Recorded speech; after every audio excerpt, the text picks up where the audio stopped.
At 3 a.m., millions of people in South Korea are still awake. Not at parties, not at clubs, working, studying, delivering food, eating alone under fluorescent lights. And for many Koreans, this feels completely normal. In many countries, cities become silent after midnight. The streets empty, restaurants close, public transportation slows down, and most people finally return home to sleep. But in South Korea, especially in cities like Seoul, Busan, and Incheon, midnight often feels like the beginning of a second day. Convenience stores remain brightly lit on nearly every street. Delivery scooters continue moving through narrow alleyways long after midnight. Restaurants stay open. Coffee shops remain filled with students and office workers. And apartment windows continue glowing across the skyline until early morning. To many foreign visitors, Korea at night feels almost unreal. Some describe Seoul as a city that never truly sleeps. Others compare it to Tokyo or New York. But Korea's late-night culture is not only about nightlife or entertainment. It reflects something much deeper about modern Korean society.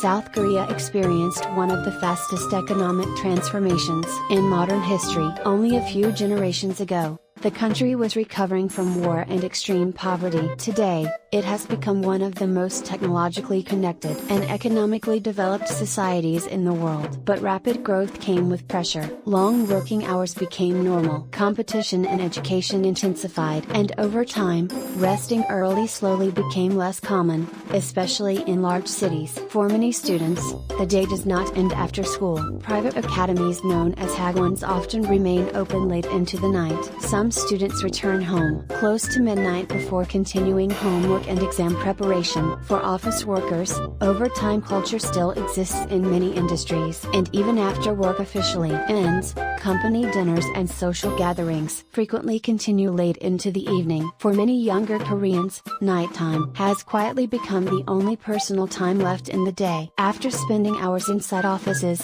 schools, or crowded public transportation, some people stay awake simply because they want a few moments to themselves before the next morning begins again. This culture becomes most visible on Friday nights. In Korea, people often use the expression bulgium, burning Friday. The phrase became popular because Friday night represents a temporary escape from stress, pressure, and responsibility after surviving another exhausting week. Restaurants become crowded. The streets become louder. Music spills out from bars and karaoke rooms. Convenience stores fill with customers late into the night. And food delivery apps become overloaded with orders. To many outsiders, one of the strangest things about Korea is how normal this lifestyle feels. In some countries, ordering food at 2 in the morning feels unusual. In Korea, it feels ordinary. Some restaurants operate 24 hours a day. Convenience stores rarely close. And delivery culture has become so advanced that almost anything can arrive at your door late at night.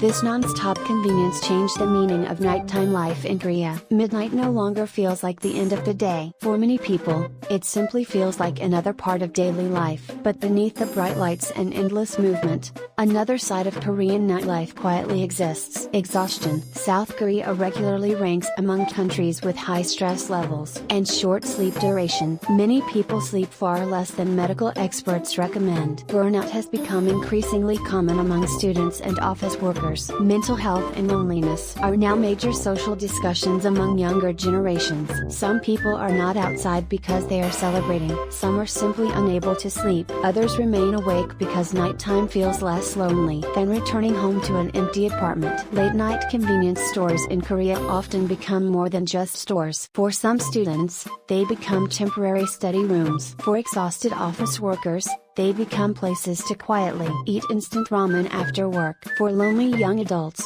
they become one of the few places still open. In the middle of the night, foreign visitors are often surprised by how safe and active Korean cities remain after midnight. In many countries, public transportation becomes limited late at night. But in Korea, buses, taxis, delivery services, and digital infrastructure continue operating almost non-stop. The country moves fast, sometimes too fast, and perhaps nowhere is that speed more visible than during the hours when the rest of the world is asleep. For decades, South Korea's rapid economic growth was seen almost as a national mission. Older generations often sacrificed sleep, personal time, and even health. In order to build a more stable future for their families, many Koreans who grew up during difficult economic periods were taught that success required endurance. Working late was considered responsible. Studying until exhaustion was considered normal. Rest often became something people believed they could postpone until later in life. This mindset helped transform Korea into a global economic power, but it also created a society where slowing down sometimes feels impossible. Even today, many office workers leave work long after sunset. Students continue preparing for competitive exams late into the night. And young adults often feel trapped between financial pressure, rising housing costs, and constant social competition. For some people, nighttime becomes the only moment when life feels temporarily quiet. This is one reason why cafes in Korea remain busy even late at night. Unlike cafes in many countries, Korean cafes are often designed for long stays. Students spend hours studying there. Remote workers continue working on laptops. Couples quietly talk by the windows while rain falls outside. And some people simply sit alone, listening to music and escaping crowded apartments for a few hours. The atmosphere changes completely after midnight. The noise of the daytime city slowly softens, but the city never fully stops moving. Taxi drivers continue searching for passengers beneath neon signs. Delivery workers rush between apartment buildings, carrying food through the rain. Convenience store employees quietly restock shelves under bright fluorescent lights. And somewhere inside tiny apartments, millions of people continue scrolling through phones because they cannot fall asleep. South Korea also has one of the most advanced delivery systems in the world. Almost anything can be delivered quickly, even late at night. Food, groceries, medicine, coffee, desserts, and household products can all arrive within minutes. In many urban areas, for foreigners visiting Korea for the first time, this level of convenience often feels shocking. But convenience comes with hidden costs. The people making these systems possible are often working extremely long hours. Delivery workers continue through freezing winters, heavy rain, and dangerous traffic conditions. Convenience store employees work overnight shifts while most of the city sleeps. Taxi drivers remain awake searching for one final passenger before sunrise. The city continues functioning because millions of invisible workers continue moving through the night. And yet, despite the exhaustion, many Koreans still feel emotionally attached to nighttime. For some people,